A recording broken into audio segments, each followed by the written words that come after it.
guys, welcome back to the channel, welcome back to another episode from your boy D at Salvage Nation.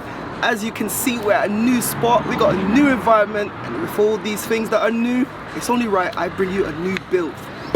And this is it, it's the big boy, it's the 2018 Mercedes E53 AMG. Let's check it out.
It's a sunny day out in London. I'm in a good mood. I hope you guys are. But come on, man, like Salvage Nation, guys, we're on the rise. Who's bringing you this kind of content? Who's bringing you this kind of content? The variety of cars. We got something for the old school guys, the new school guys. We got everything for you. So keep it locked in. If you're watching this, you're not subscribed. Come on, man, subscribe now because you're gonna want to follow this build. I'm gonna be showing you the car in its entirety. It's got a ton of damage, but I'm chomping at the bits to get stuck in. So allow me to introduce this car to you guys. So we're gonna start from this side. As you can see, this side is not that bad. Have a look at this side of the crash bar. You don't even wanna see that side, but I'm gonna show you that in a minute. This side is not too bad in the grand scale of things. Have a look at this wing. Wing here is all right, but it's got a big old bit of damage right there, and we're gonna have to repair that. We're gonna see if we can salvage this wing. Because the wing has been pushed back, it's chafing on this door, and it's damaging that door, so that's one of the priority issues that we need to sort. Have a look at here, this wing mirror. You know what, I'm really hoping, because these mirrors have got cameras inside and they're very expensive. One wing mirror is like 400 quid. So I'm hoping that we can salvage that, put that all back together, I'll get a new mirror cover and save that. Have a look at this door. It's literally wavy. It's sustained a lot of damage on the door. It doesn't look like much, but trust me, if you're in the game, when you feel it, it's very badly damaged. And I'm hoping, fingers, toes, everything crossed, because I can only imagine what a door on this car is going to cost, upwards of 500 quid. I've already done the research. Now take a look at this rear quarter panel. The car's only come this morning, so we haven't even made a plan yet, but I'm going to be checking out the prices of a replacement outer skin. I think that's going to be the easiest, the bestest way to repair this damaged quarter panel. We're going to have to get a new panel. That's it. Now another thing here, have a look. Can you see how low this rear wheel is? It's too tucked. Now that's because this car's got air suspension. The suspension has actually been changed. Before the car got to the garage, we sent it to another garage, a Mercedes specialist, to replace some of the rear components because they were broken.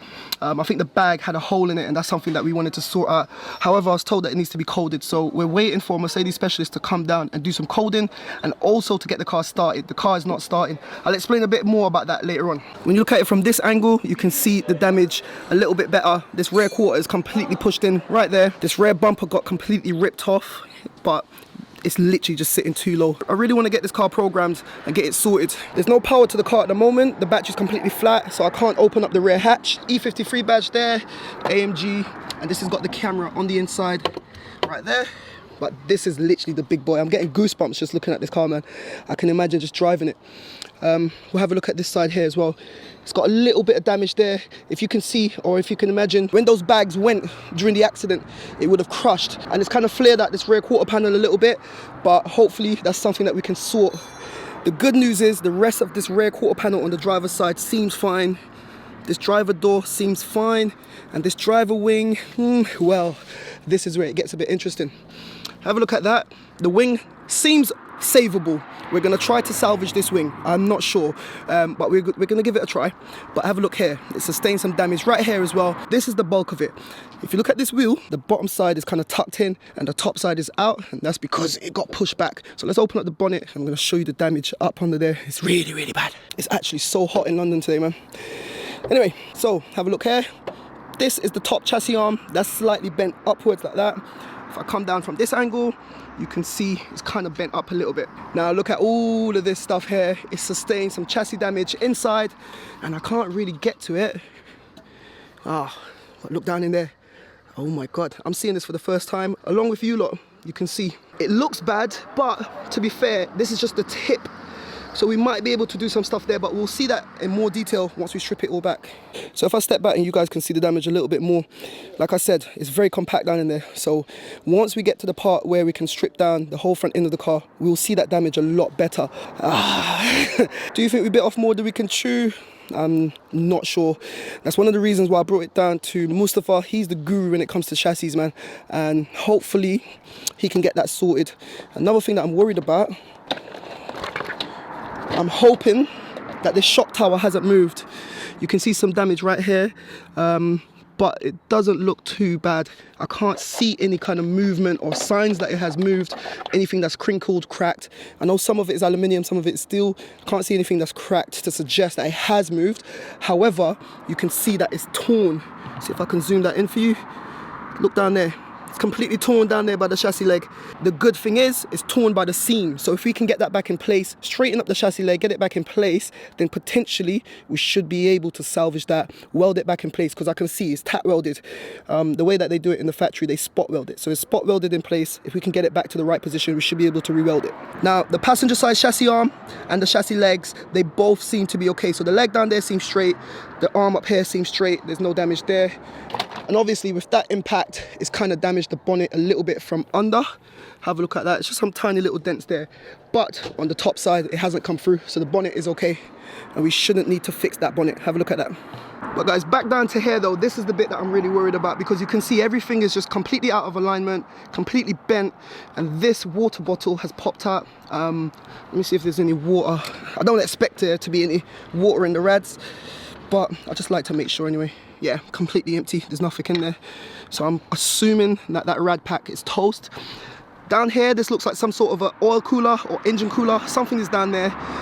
So we need to get that sorted. Oh man, I've just noticed something else. Sorry, it's just caught me in my tracks. This is a bit of the subframe, rear radiator supports. They're all smashed, completely broken. This is the water pump, completely broken. Electronic water pump there, so I need a water pump right there. These are for the pedestrian sensors. It's just got a lot of mangled stuff. I really need to take my time, go through it and strip down this whole front end, and we will know more about what is going on behind all of this stuff.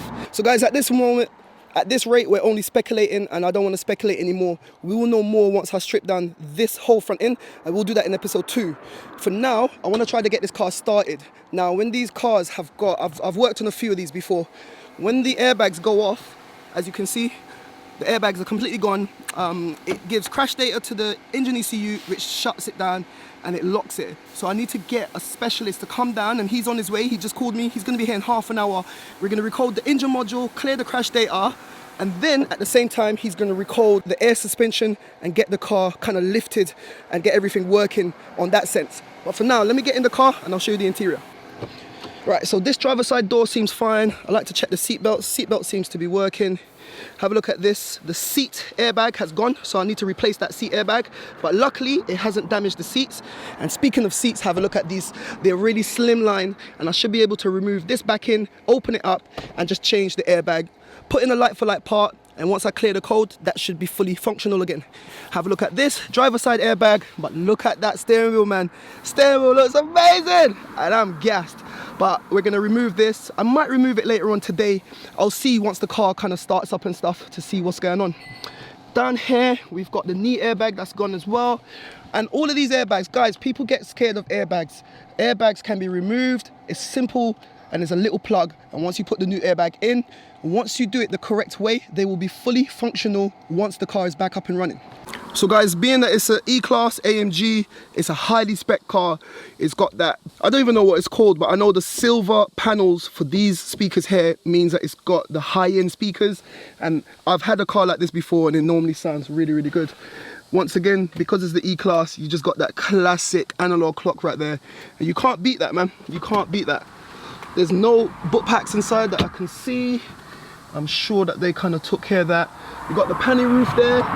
Panny roof, I want to see if that's working. Because it's a coupe, you know, that's an essential feature. Have a look at the back, you can see how badly that is crunched up. I hate when this happens, but when you've got these Mercedes, they always lock up the rear seat belts, and then obviously if it's been sat for a while, it can damage that leather. And have a look at how it's all crunched up down in that corner. Both of them are completely locked up as well. So yeah, that is a bit annoying. Coming back around, nothing in there, nothing in here. It's got the USB. Funny enough, I thought it would have been USB-C, but it's still got the regular USB down in there. You've got all the dynamic controls. I just want to hear this car start, man. Like, and we're definitely going to start it in this episode. The guy should be here shortly anyway, like I said. But I'm going to go ahead and try to remove this airbag. And then I'm going to get... Actually, before I do that, let me go get the booster, connect it up, and see if we can get some power to this dashboard, because I want to see that.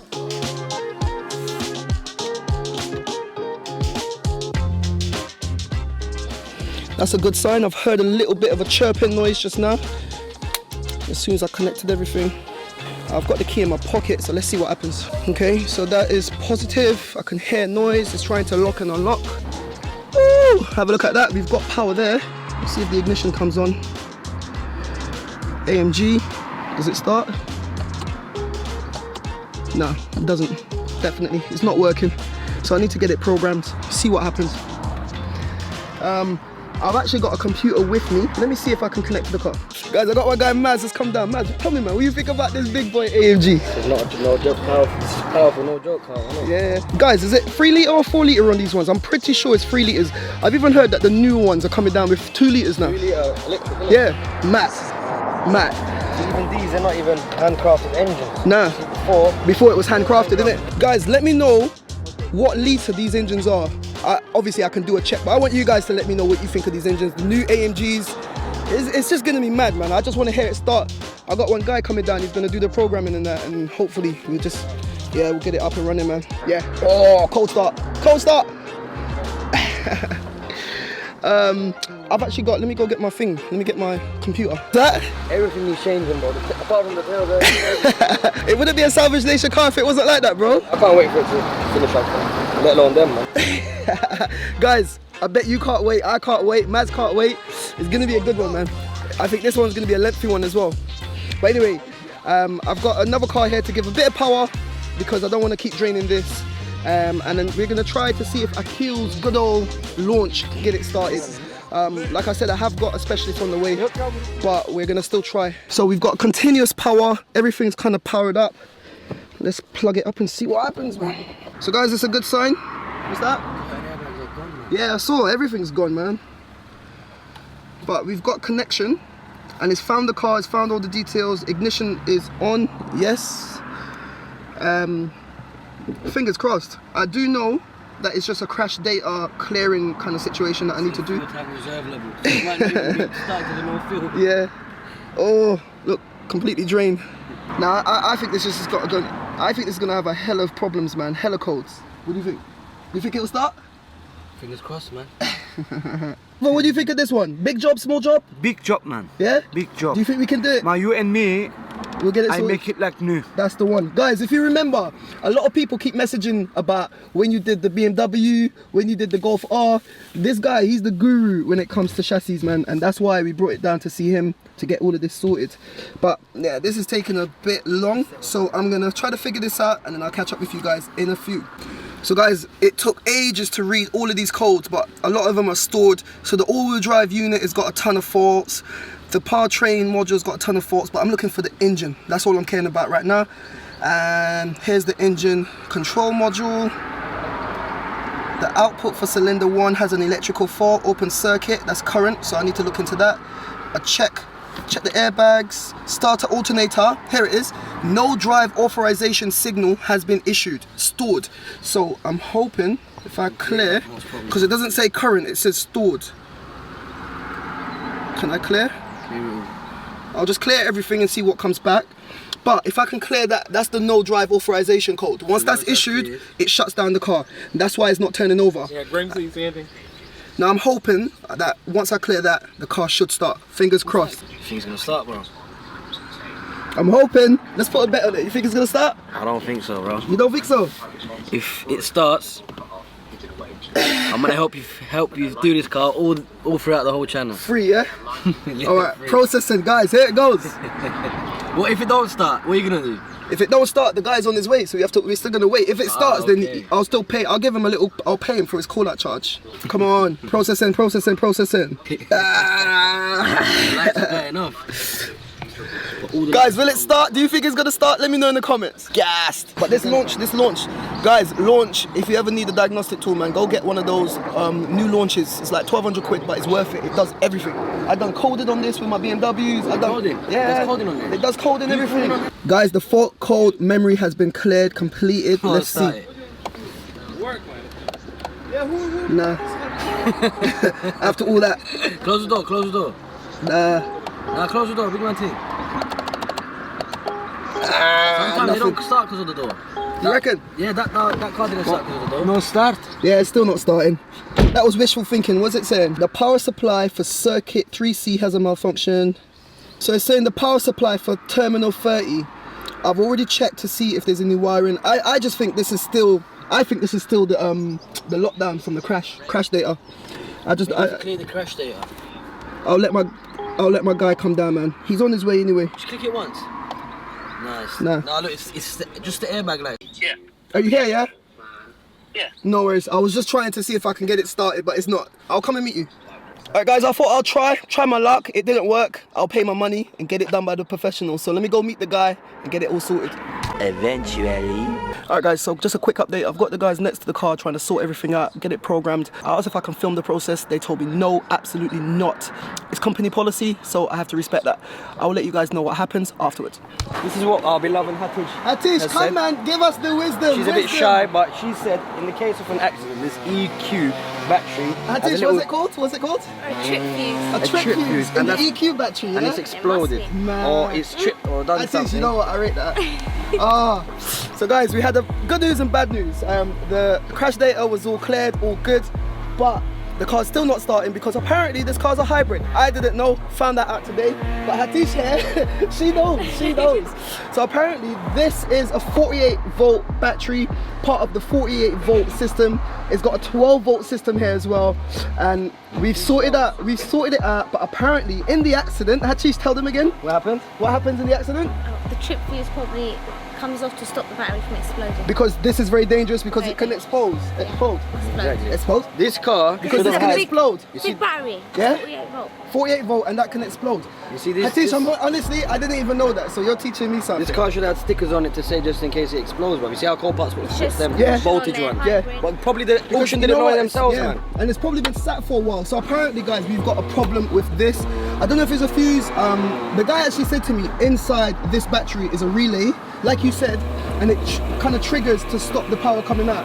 He connected it to the computer. What you can see the voltage in the battery is high. It's showing 48 volts in the battery, So but the fine. output voltage is only 2 volts. So That's there's so it doesn't. Can't he Yeah. program it back to 48? He said that he can't. He's tried. He can't program it. He said that it's something physically in that battery that So we needs need to be open it replaced. up and maybe something's I'm not messing around with that. She said it can explode. So open it up. explode. She's exaggerating a bit, man. No way. So guys, you know what? If it wasn't for Hatish, we wasn't gonna know what's happening. Exactly, Hatish. Thank you very much, man. Thank you very much. You see, it runs in the blood.